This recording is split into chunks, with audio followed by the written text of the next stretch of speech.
Welcome to the special guest host series of the Trauma Therapist Podcast, where I'm going to be handing over the mic to some incredible guest hosts. In each episode, you'll hear fresh perspectives and unique insights to inform and inspire you, and all the while, keeping the heart of this podcast alive. So sit back and enjoy. Welcome to the Trauma Therapist Podcast. I'm your guest host, Brooke Bralove. I'm a licensed clinical social worker, psychotherapist, and master accelerated resolution therapy practitioner in the Washington, D.C. area. My guest today is Brynn Rangel, a licensed behavior analyst, trauma resolution specialist, and coach with over 20 years of clinical experience. Brynn offers virtual healing across all 50 states. As a practitioner of accelerated resolution therapy, the Cortina method, and acceptance and commitment therapy, Brynn specializes in helping clients navigate trauma, anxiety, depression, and personal growth challenges. And she is a welcome addition to Brooke Bralove Psychotherapy. So welcome, Brynn. So excited you're here today. Thank you, Brooke. I'm so happy to be here as well. So let's get right into it. Can you tell me what is accelerated resolution therapy?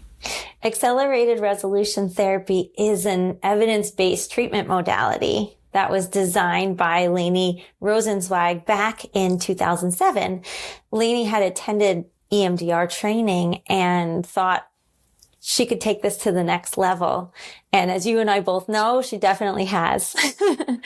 Art uses rapid eye movements, bilateral stimulation, and voluntary image replacement to help create divergent experiences in the brain and create new neural networks to decrease any maybe unwanted or distressing symptoms that someone might be having. And so why are rapid eye movements used in art? What's the science behind that? Absolutely. So science has shown us that this rapid eye movement mimics what we experience in REM sleep, that moving back and forth of the eyes, stimulating both hemispheres of the brain. It also has a really calming effect, and it helps people be able to access information that maybe they otherwise may not have, process out feelings and sensations, and even some people find it so calming that they might even get sleepy. That has definitely happened in a few sessions. Mm-hmm. And so what kinds of issues does art treat? It treats a wide range of challenges that people are facing. So best known potentially for trauma, right? Big T and little t, phobias, guilt, shame, anxiety, depression. Basically any situation where someone is on a consistent basis running into something either distressing or getting in the way of the life that they would like to be living. Art can address things from the past, and it can also prepare and address things for the brain for the future. Right. And tell me about, what ages art, like what, does it work with kids, or tell me about that? That's such a great question. And we hear this a lot. Does it work for kids as well as adults? It absolutely does. It runs the gamut. We have seen research-wise that art is effective in children as young as 5, all the way up to any age you can possibly imagine. It's actually wonderful for kids and adolescents. And the best part is if we address these things from an early age, then we save someone decades and decades of distress. One of my favorite things is that it really can kind of replace talk therapy in many ways. And, talk therapy is amazing, but sometimes I get referrals, and I know you do, from other therapists who've kind of hit a wall with a patient, and they need to help the patient get unstuck. And so they'll send them our way, right, and we'll help them get unstuck, and then they can just continue on in their therapy if they want. Yeah. So what actually makes art different than other trauma treatments? One of the things that people need to know is that in art, it is not a requirement to speak any type of trauma out loud. So that's a big difference. And we have found that when people do speak potential trauma out loud, that can actually create synapses in the brain that go even deeper, get even stronger, and create more of an issue. So the fact that people can come and feel comfortable knowing they can share as much or as little as they like, that is a huge, huge, huge difference and benefit to art itself.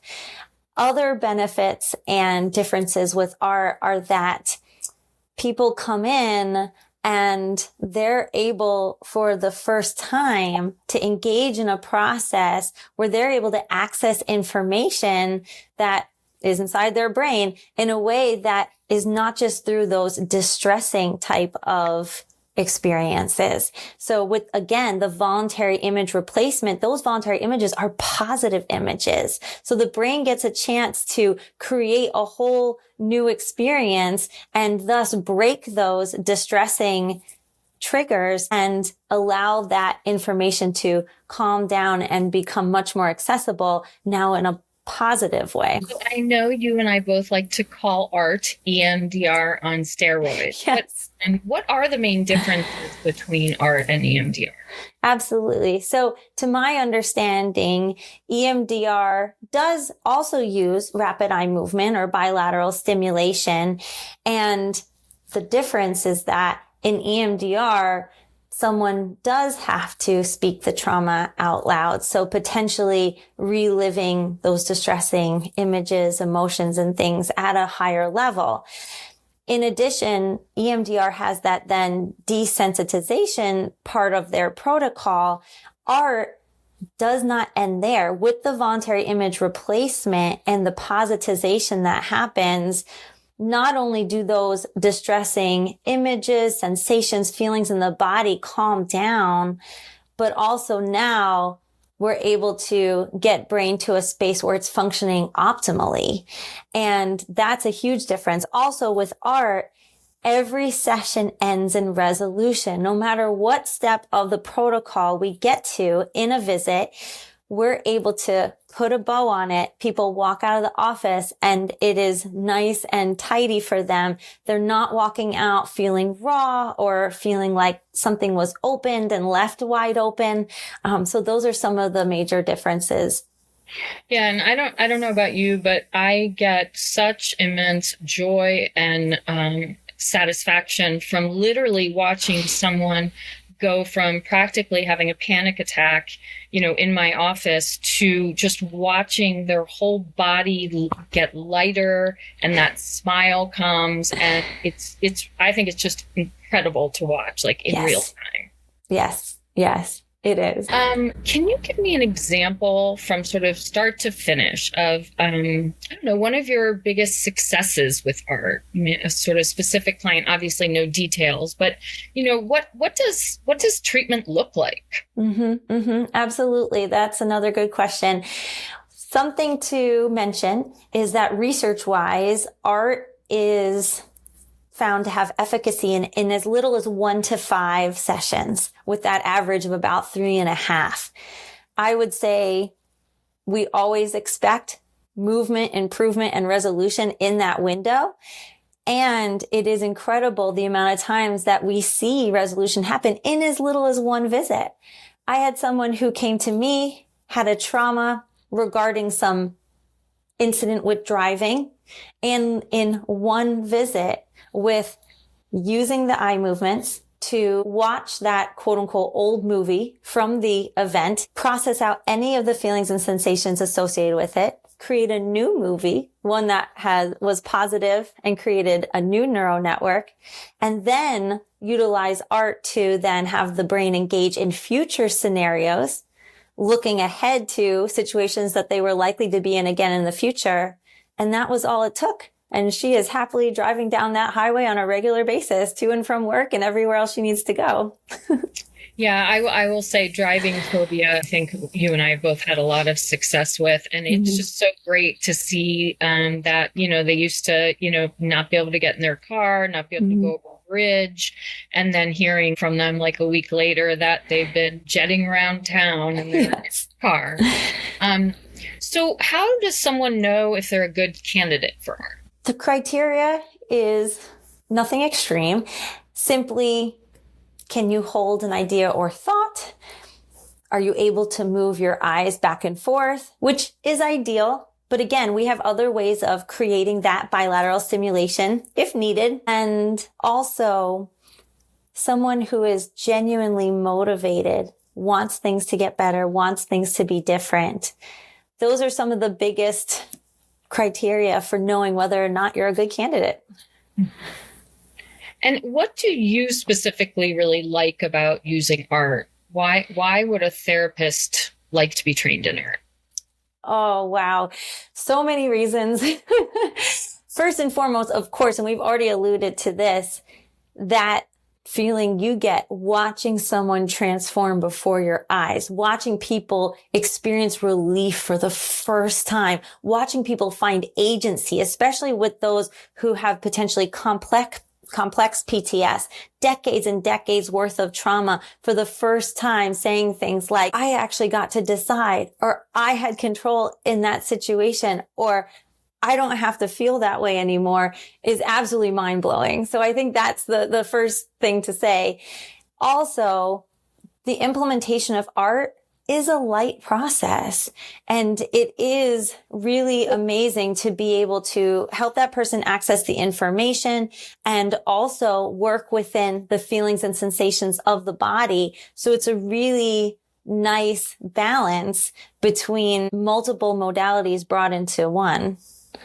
Yeah, and what are those modalities? Like, what else does art pull on during the protocol? Because it is a very clear protocol, which I think is so great because it can be really predictive. So once someone has come in for their first art session and they come back, they've really got it. And in some ways, I don't know if you've seen this a lot, but people's brains predict that next step and they're sort of off and running. And I'm like, wait, we're not there yet.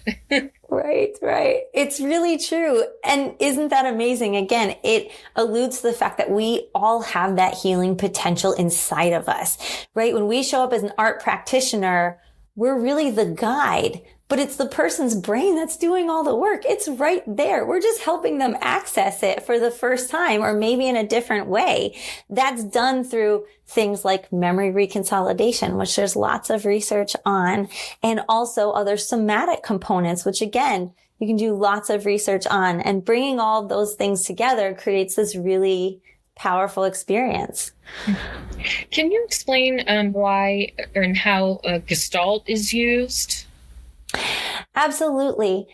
When we work with someone who has either had, say, a past event or is worried about a future event, and we have found that the root might lie in either beliefs or experiences of themselves at a different age, we can then use art and Gestalt to combine and have the person access themselves at that other age, give them new messages that they may not have had at the time, and then have that learning apply forwards. And again, in as little as one visit, decades and decades worth of healing, now brain's been updated. Yeah, I really love incorporating the Gestalt work because that's usually where the deepest sort of childhood trauma, I think, gets resolved, in really helping this adult version maybe go back to help that younger version, or give them the advice they wish they'd had, or a better mom, or, something like that. And I find that part extremely powerful. Yep, 100%. I was just hanging out with someone recently, and we had a really, really great experience. Many, many decades worth of trauma, childhood trauma, and using that with art for the first time, got to say the things that they never had a chance to say, was able to be their own advocate, their own caregiver, and moving forward, light as a feather, saying, I had me all along and I can take good care of myself. And I have been, and I'm actually a really nice person. It's amazing. Yeah. So we've talked about how art can help specific trauma and phobias, and again, depression, anxiety, sleep issues, OCD, that kind of thing. Can you explain how it works on more mindset things, like either performance anxiety or feelings, of not being good enough or feeling like a failure? How does that work? It can work a couple of different ways. So depending on the route, potentially someone may have had an experience that then shaped their mindset. Or maybe it's some type of belief that was developed along the way. Again, from an experience or not. Maybe some messaging from another source, or maybe even within themselves. Art is able to target those things. Doesn't have to be necessarily a past trauma. We're able to then use art to have brain experience potentially worst case scenario, right? Or those beliefs, and replace them with what would actually be optimal for that person, what saying to themselves would be most beneficial, having them experience through their imagination, right? Through the voluntary image replacement, what it would be like to be successful up on that stage or in that meeting or asking for that raise or whatever it happens to be. And again, process out any of the feelings and emotions, sensations that are associated with what they were worried about, and get them to that really confident place.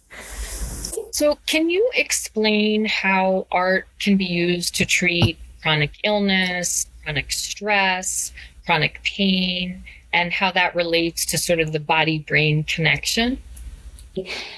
We can no longer deny that brain-body connection. We know that those two things are tied. There is no separating them. Whatever the brain goes through, the body goes through, and honestly, vice versa.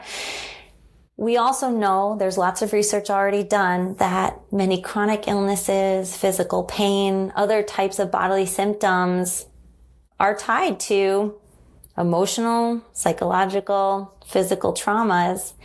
And so with art, we often see that when we resolve a trauma, that there's this amazing domino effect that takes place where people see physical symptoms alleviated as well. Maybe migraines, maybe stomach aches, maybe trouble sleeping, amongst many other things. Art can also be used to help body create new connections and alleviate pain, chronic pain, things like that. It's so powerful that we're able to use this tool to tap into both brain and body. Yeah, I mean, my favorite example actually to use when I'm describing art is that I had a woman with chronic pelvic pain for about 6 years. It was very debilitating. And she needed to process some physical abuse she'd experienced as a child. And simply by re-scripting that, going through the art protocol focused on those events, it unlocked her pelvic pain. And she was literally pain-free after, I think, 3 sessions, just focused on that. That's amazing. She was as shocked as I was. It was sort of early on. I was doing art, and I was like so amazed how well that worked. It was really incredible. That's wonderful. Is there a specific kind of population that you enjoy working with the most? I mean, I know you work with kids. I do. I can honestly say that I enjoy it all.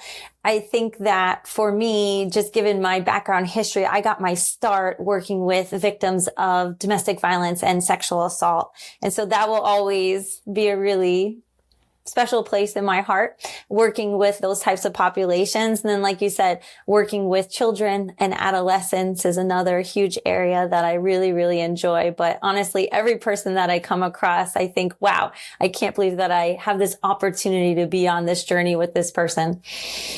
Yeah, it really does feel like a gift to be sitting with someone, watching that profound healing so rapidly. Yeah. And I don't know about you, but often sometimes someone will, have a very intrusive image of something violent, for instance. And then a few minutes later, we're able to process that out. And they'll say to me, where did that image go? It's like they go looking for it. And they'll look for it really hard. And at some point I'm like, oh, okay, it's gone. You don't have to keep torturing. Right. But this belief is amazing. And so I don't know how you feel, but I feel like art is literally the perfect hybrid of science and magic. Because we know it's based in science, but what happens when you're with a client, to me, is 100% magic. Right, right. It really, really is. And it's bringing together so many components, right?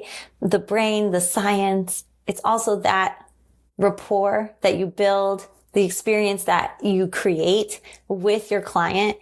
All of those layers matter. And also, I love to just think about where we're at now and then where we're headed, because we know a bit about the brain, and look at what has been created from what we know. I can't wait to find out all the things that we don't yet know so that we can continue to make it better and better and better. Mm-hmm. Okay.